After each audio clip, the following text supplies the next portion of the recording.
Raoult का एक नियम हमने पढ़ा था जिसमें विलेय तथा विलायक दोनों घटक जो थे वो वाष्पशील थे। इस वाष्पशील विलेय और विलायक के लिए राउल्ट का नियम कुछ इस प्रकार था कि किसी घटक का वाष्प दाब उस घटक के मूल अंश के समानुपाती होता है। हमने यहाँ लिखा, देखो, एक घटक का वाष्प दाब उस घटक ए के मूल अंश के समानुपाती है। इसको हमने इस प्रकार व्यक्त किया, समानुपाती चिन्ह हटाकर हमने ये व्यंजक बनाया, जहाँ पी ए नॉट जो था तो हमारा शुद्ध अवस्था में इस घटक ए का क्या था, वाष्प दाब। इसी प्रकार हम इस नियम को घटक बी के लिए भी व्यक्त कर सकते हैं। तो पी बी समानुपाती होगा एक्स बी, और इस समानुपाती चिन्ह को हम हटाते हैं तो यहाँ पर हमने लिखा पी बी नॉट, जहाँ की पी बी नॉट क्या है, शुद्ध अवस्था में घटक बी का वाष्प दाब। इन दोनों घटकों की सहायता से हम उस विलयन का वाष्प दाब ज्ञात करते थे। तो P बराबर हम क्या लिखेंगे, P जो है वो विलयन का वाष्प दाब है, ये बराबर होगा P A plus P B. यदि विलयन में विलेय और विलायक दोनों क्या हो, वाष्पशील, तो दोनों घटकों के वाष्प दाब का जो योग होगा वो उस विलयन के वाष्प दाब के बराबर होगा। आज हम बात करेंगे इसी राउल्ट के नियम का एक और रूप, जिसमें अवाष्पशील विलेय युक्त विलयन के लिए राउल्ट का नियम बनाना है, जिसमें विलेय पदार्थ क्या हो, अवाष्पशील। ध्यान रहे, हमने जो ये ए और बी मेंशन किए हैं, यहाँ ए सदैव विलायक को और बी जो है वो हमारे लिए विलेय को रिप्रेजेंट करेगा, सिंबल है जिसमें हम बी विलेय को मानते हैं। अगर हमारे विलयन में विलेय पदार्थ अवाष्पशील है, इसका अर्थ होगा कि वो वाष्प अवस्था में नहीं बदलता, वाष्प नहीं बनती। तो इस सूरत में, इस अवस्था में उस घटक यानी विलेय का जो वाष्प दाब होगा वो कितना होगा, 0।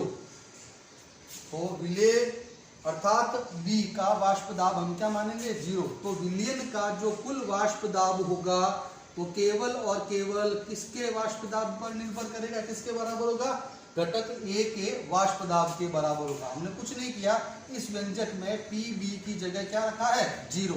तो पी बराबर हमारे पास आ गया पी ए, और पी ए व्यंजक का मान हम यहाँ रखते हैं, तो पी बराबर हमारे पास आ जाएगा पी ए नॉट एक्स ए। अब हम क्या चाहते हैं कि इस संबंध को विलेय के पदों में व्यक्त करें, यानी मूल अंश विलेय की मात्रा के पदों में लिखना चाहते हैं, तो हमें एक्स ए की जगह रिप्लेस करना होगा एक्स बी। तो हम एक व्यंजक जानते, एक संबंध जानते हैं कि किसी भी विलयन में समस्त अवयवों का मूल अंश का जो योग है वो कितना होगा, 1। तो हम यहाँ पर एक्स ए बराबर क्या लिख सकते हैं, 1 माइनस एक्स बी लिख सकते हैं। तो इस व्यंजक के अंदर हम एक्स ए की जगह सब्स्टिट्यूट कर देते हैं 1 माइनस एक्स बी। तो पी बराबर क्या बन जाएगा, देखो, P A nought 1 minus X B. अब इसको मल्टीप्लाई कर देते हैं, इसको सॉल्व करते हैं, तो पी बराबर पी ए नॉट और इसको मल्टीप्लाई करते हैं तो minus P A nought X B. वाष्प दाब पद को एक तरफ और मूल अंश को एक तरफ करके इस व्यंजक को हल करते हैं, तो इस राशि को हम पक्षांतरण द्वारा इस प्रकार लिख सकते हैं कि P A nought X B बराबर, हमने इसको इधर भेजा, इधर ले आते हैं, बराबर P A nought minus B. यहाँ से इस पी ए नॉट को जब पक्षांतरण कर दो तो एक्स बी बराबर क्या आ जाएगा, P A nought minus P बटा पी ए नॉट। इस व्यंजक में P जो है वो विलयन का वाष्प दाब और पी ए नॉट शुद्ध अवस्था में घटक A यानी विलायक का शुद्ध अवस्था में वाष्प दाब है। हमने ये अध्ययन किया था पहले कि शुद्ध अवस्था में विलायक का वाष्प दाब विलयन के वाष्प दाब से अधिक होगा, या विलयन का वाष्प दाब विलायक के वाष्प दाब से क्या होगा, कम होगा, यदि विलेय अवाष्पशील हो। तो वाष्प दाब में जितनी कमी होती है उस वाष्प दाब में होने वाली कमी को हमने नाम दिया था वाष्प दाब में अवनमन, डेल्टा पी लिखा था। यानी ऊपर इस व्यंजक में ऊपर वाला पद वाष्प दाब में अवनमन को रिप्रेजेंट कर रहा है, और नीचे जो है वो है शुद्ध अवस्था में विलायक का वाष्प दाब। इस राशि को, इस व्यंजक को हम यहाँ पर वाष्प दाब में करेंगे, वाष्प दाब में आपेक्षिक अवनमन, वाष्प दाब में आपेक्षिक अवनमन। आपेक्षिक का मतलब कि उसकी तुलना में कितनी कमी हुई है, विलय की तुलना में वाष्प दाब कितना कम हुआ है। तो यहाँ पर ये जो व्यंजक आया है जिसमें हमने इसको नाम दिया है वाष्प दाब में आपेक्षिक अवनमन, ये किसके बराबर दिख रहा है हमको इस व्यंजक में, XB, x मतलब मोल अंश, किसके, B के। B कौन, विलेय। तो हम इस कथन, इस व्यंजक की सहायता से हमारे इस राउल्ट का नियम परिभाषित करेंगे जिसमें विलेय जो है वो अवाष्पशील हो। तो क्या लिखेंगे, अवाष्पशील विलेय युक्त विलयन का, अवाष्पशील विलेय युक्त विलयन का वाष्प दाब में आपेक्षिक अवनमन, क्या ये, वाष्प दाब में आपेक्षिक अवनमन विलेय के मोल अंश के बराबर होता है। यहाँ XB विलेय को रिप्रेजेंट कर रहा, मोल अंश है, तो वाष्प दाब में आपेक्षिक अवनमन विलेय के मोल अंश के बराबर होता है। ये हमारा कब के नियम के आधार पर या राउल्ट के नियम की सहायता से हम हमारे इस पाठ में, इस अध्याय के अंदर दो प्रकार के विलयन पढ़ते हैं। एक है हमारा आदर्श विलयन और एक है अनादर्श विलयन। तो पहले बात करेंगे हम आदर्श विलयन की। आदर्श विलयन किसे कहते हैं, जैसे भौतिक विज्ञान के अंदर आपने पढ़ा होगा आदर्श गैसें। आदर्श गैसें किसे कहते हैं, जो सभी परस्पर, चार्ल्स, बॉयल, एवोगाड्रो आदि नियमों का पालन करते हैं, उन्हें आप आदर्श गैसें कहते हैं। उसी प्रकार हम यहाँ पर आदर्श विलयन की परिभाषा देंगे। तो आदर्श विलयन की परिभाषा क्या होगी यहाँ पर, कि ऐसे विलयन, वे विलयन जो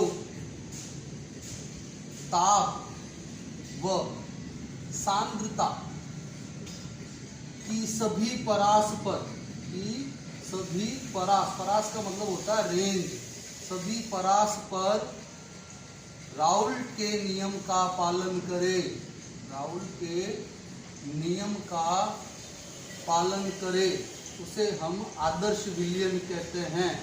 जैसे आदर्श गैसों को परिभाषित किया, वैसे ही आदर्श विलयन को करना। बस ध्यान रहे, विलयन के लिए हमारे पास जो नियम है वो कौन है, राउल्ट। यानी वे विलयन जो सांद्रता ताप की सभी परस्पर राउल्ट के नियम का पालन करे, वे विलयन कैसे विलयन कहलाएंगे, आदर्श विलयन। कभी कभी एग्जामिनर हमसे इनके लिए शर्तें पूछ लेता है कि कौन से विलयन आदर्श विलयन कहलाएंगे, आवश्यक शर्तें बताइए। तो इस नियम के अंतर्गत, इस विलयन के अंतर्गत हम यहाँ पर लिखेंगे आवश्यक शर्तें। कौन से विलयन आदर्श विलयन कहलाते हैं, उनकी आवश्यक शर्तें क्या है। शर्त नंबर 1, पहली बात, पहली शर्त तो हम यहाँ से ले लेते हैं, जो राउल्ट के नियम का पालन करे। तो राउल्ट का नियम अभी अभी हमने पढ़ा है कि जहाँ वाष्प दाब उस घटक के मोल अंश के समानुपाती होता है। इसी प्रकार हम यहाँ पर PB समानुपाती लिख सकते हैं XB, या PA बराबर यूं लिखा जा सकता है PA0 XA। यहाँ लिख सकते हैं PB is equal to PB0 XB। तो ये हमारे राउल्ट के नियम का गणितीय व्यंजक है या गणितीय रूप है। तथा हम विलयन का वाष्प दाब भी लिख सकते हैं कि P बराबर PA प्लस PB, या P बराबर PA0 XA plus PB0 XB। मैंने कुछ नहीं किया, इस व्यंजक के अंदर PA और PB का मान लिखा है। तो यदि विलयन राउल्ट के नियम का पालन करे तो राउल्ट के नियम की गणितीय रूप को लिख दें। ये इसकी पहली शर्त।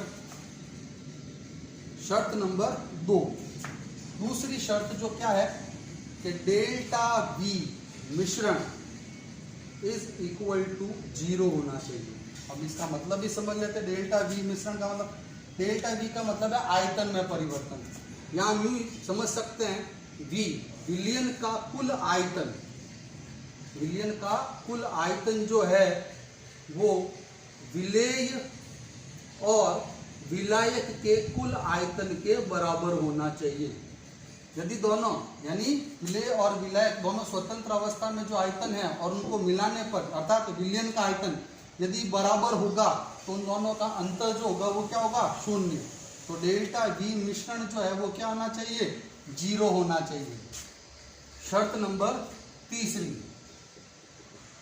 डेल्टा H मिश्रण, डेल्टा H मिश्रण is equal to 0। Delta H का मतलब है एंथैल्पी में परिवर्तन। डेल्टा H का क्या बता रहा है, एंथैल्पी में परिवर्तन। इसका मतलब क्या हुआ कि यदि विलेय और विलायक को आपस में मिलाया जाए विलेय और विलायक को आपस में मिलाया जाए तो न तो ऊष्मा मुक्त होती है और न ही ऊष्मा की कमी होती है, ना तो तापमान में वृद्धि होगी और न ही तापमान में कमी होगी। और अंतिम शर्त जो है वो क्या है, ए और बी के बीच का जो ससंजक बल है, ए और बी के बीच का ससंजक बल बराबर होगा ए के बीच ससंजक बल और बी के बीच के ससंजक बल। ए मतलब यहाँ पर विलेय के अणुओं के बीच लगने वाला ससंजक बल है, ये विलायक के अणुओं के बीच में, और ये जो रिप्रेजेंट करता है विलेय और विलायक के बीच के ससंजक बल को। तो ससंजक बलों का परिमाण जो है वो आपस में क्या होना चाहिए, बराबर।